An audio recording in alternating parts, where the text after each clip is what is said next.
সব মিলে শুধু মেডিকেল কলেজের জন্য 50 কোটি টাকার উপরে অফার হয়েছে এই 3 দিনে।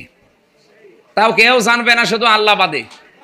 আমি বলেছি না, আমি মিডিয়ার মাধ্যমে আমার আসনের মানুষ সহ, বাংলাদেশের মানুষ সহ, বিশ্বের মানুষকে জানাতে চাই, সবাইকে আমরা আহ্বান জানাচ্ছি। আমার এ বিষয়ে যেহেতু আজ 3 দিন ধরে মানে রাতে অনেকে ঘুমাতে দিচ্ছেন না, কানাডা থেকে, সিঙ্গাপুর থেকে, মালয়েশিয়া থেকে, আর ইন্ডিয়া তো আছে, আর আমাদের এলাকার আসনের ভেতরে বহু মানুষ এই 3 দিনে যেহেতু একটা উদ্যোগ নিয়েছি, তো এই কারণে এরা নড়ে চড়ে বসেছে।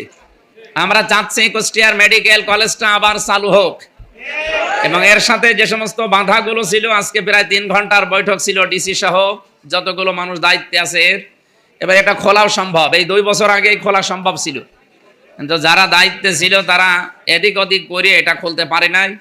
এবং কেন পারে নাই আমি এই 3 দিনে বুঝতেছি। প্রায় সব মিলে শুধু মেডিকেল কলেজের জন্য 50 কোটি টাকার উপরে অফার হয়েছে এই 3 দিনে। তাও কেউ জানবে না, শুধু আল্লাহ বাদে।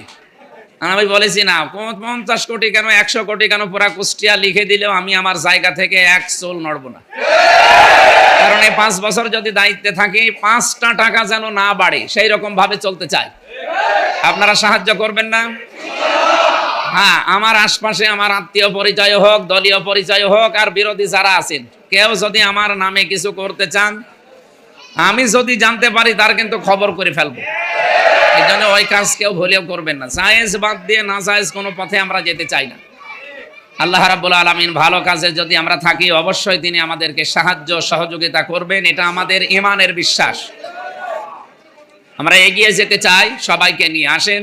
সব অন্যায়, অবৈধ, হারামি, হারাম কাজ বাদ দিয়ে অন্তত বৈধ পথে চলতে থাকেন। একটা মানুষের চলতে খুব বেশি লাগে না। এই যে আপনারা যারা শ্রমিক, এত অল্পেই তুষ্ট হয়ে যান, অনেক আহামরি কিছু লাগে না। সুতরাং যাদের আহামরি কিছু লাগে, তারা এই জেলা থেকে, এই আসন থেকে বের হয়ে অন্য কোনো জায়গায় করবেন। আমরা চেষ্টা চালাবো সঠিক থাকার। আল্লাহ যেন আমাদেরকে সাহায্য করেন এবং সহযোগিতা